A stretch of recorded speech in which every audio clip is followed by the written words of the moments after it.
Budget নিয়ে বিস্তারিত আলোচনার জন্য স্টুডিওতে আছেন সহকর্মী জিন্নাত আরা যশোয়া। যশোয়া, আপনাকে স্বাগত জানাচ্ছি। ধন্যবাদ জাফর। যশোয়া, ইতিহাসে সর্ববৃহৎ বাজেট, গতবারের চেয়েও বেশ অনেকখানি বাজেটের পরিমাণ বেড়েছে, যদিও বাড়ার হার তুলনামূলকভাবে খানিকটা কমেছে। একটু আমাদেরকে জানাবেন যে বাজেটের যে আকার সেটি আসলে কি পরিমাণ বাড়লো এবং সেখানে কি কি আছে? ধন্যবাদ জাফর। যেমনটা আপনি আসলে বলেই দিলেন যে ইতিহাসের সর্ববৃহৎ বাজেট। গেল কয়েক অর্থ বছরের দিকে যদি আমরা একটু চোখ রাখি, প্রতি বছরই কিন্তু সর্ববৃহৎ বাজেটই ছিল, কারণ ক্রমান্বয়ে প্রতি বছরই কিন্তু বাজেটের আকার বেড়েই চলেছে। এবং এই বছরের বাজেটের আকার আপনি যেমনটা বললেন যে বেড়েছে, এবং সেক্ষেত্রে আমরা যদি বলি এই বছর বাজেটের আকার ধরা হয়েছে 7,97,000 কোটি টাকা, যা গত অর্থ বছরের তুলনায় প্রায় 36,000 কোটি টাকার বেশি এবার। এবং জিডিপি প্রবৃদ্ধি, এক্ষেত্রে কিন্তু সরকার জিডিপি প্রবৃদ্ধির লক্ষ্যমাত্রা অনেকটাই কমিয়ে এনেছে।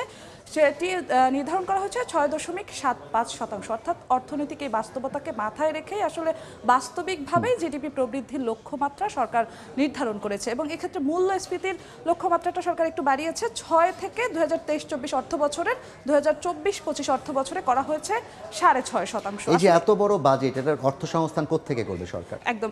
বাজেটের কথা যখন আমাদের বলতে হয়, বাজেট ঘাটতির কথাটাও কিন্তু আমাদের বলতে হয়। বাজেট ঘাটতির দিকে যদি আমরা একটু চোখ রাখি, এবছর 2024-25 অর্থ বছরের জন্য বাজেট ঘাটতি ধরা হয়েছে 2,56,000 কোটি টাকা, যা মোট জিডিপির 4.6%, অর্থাৎ বড় ধরনের ঘাটতি কিন্তু একটি রয়ে যাচ্ছে। এবং আপনি যেমনটা জানেন জাফর, যে সবসময় কিন্তু বাজেট ঘাটতি মেটানোর জন্য সরকার বৈদেশিক এবং অভ্যন্তরীণ এই দুইটি খাত থেকেই কিন্তু অর্থ সংগ্রহ করার চেষ্টা করে। এবং সেই লক্ষ্যমাত্রা যদি আমরা দেখি, এবার বৈদেশিক উৎস থেকে বাজেট ঘাটতি মেটানোর জন্য অর্থ সংগ্রহের যে পরিমাণ রয়েছে তা হচ্ছে 95,100 কোটি টাকা, এবং অভ্যন্তরীণ যে বিভিন্ন উৎস আছে, যেমন সঞ্চয়পত্র, বন্ড থেকে শুরু করে বিভিন্ন ব্যাংক থেকে, সেই পরিমাণটা হচ্ছে 1,60,900 কোটি টাকা। এই খাত থেকে কিন্তু বাজেট ঘাটতি মেটানোর সরকার আসলে চেষ্টা করবে। এই যে বাজেট যেটা নির্ধারণ করা হলো কিংবা যে বাজেটটি আমরা দেখতে পাচ্ছি, এগুলো কোন কোন খাতে ব্যয় করার লক্ষ্যমাত্রা? বেশ ভালো একটি প্রশ্ন করেছেন যে বাজেটের আসলে আমাদের প্রশ্নই থাকে যে বাজেট তো জানলাম, কিন্তু আসলে এই বাজেটের ব্যয়টা কোথায় হচ্ছে, কেন বাজেটটা দিতে হচ্ছে।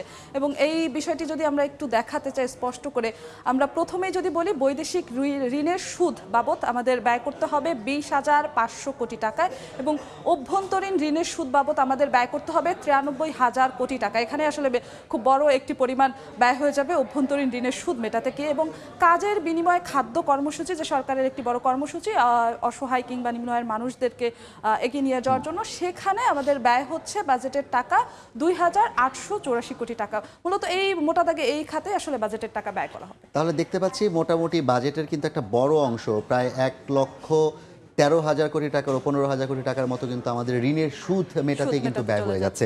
তাহলে বাকি যে টাকাগুলো থাকছে সেগুলোতে সবচেয়ে বেশি বরাদ্দ দেওয়া হয়েছে কোথায়? আপনি যদি আপনাকে আরো একটি বিষয় বলি, যে এবছর যে 10টি মন্ত্রণালয় সবচেয়ে বেশি বরাদ্দ দেওয়া হয়েছে, আমরা এই বিষয়ে কিন্তু আসলে সকাল থেকে আমরা আলোচনা করেছি যে সব থেকে সড়ক এবং যোগাযোগ পরিবহন খাতে সব থেকে বেশি বরাদ্দ দেওয়া হয়েছে এবছর।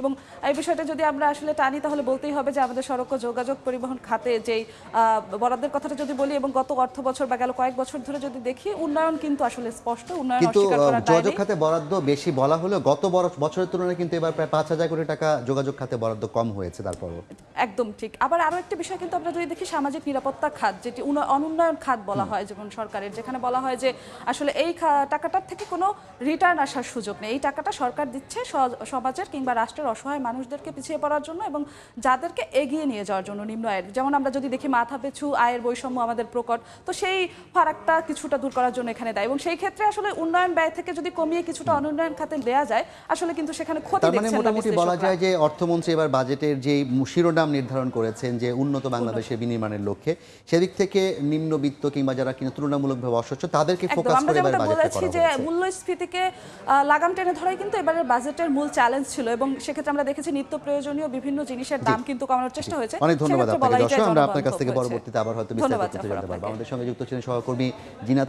জিনাত আরা যশোয়া, জানাচ্ছিলেন বাজেট নিয়ে বিস্তারিত তথ্য।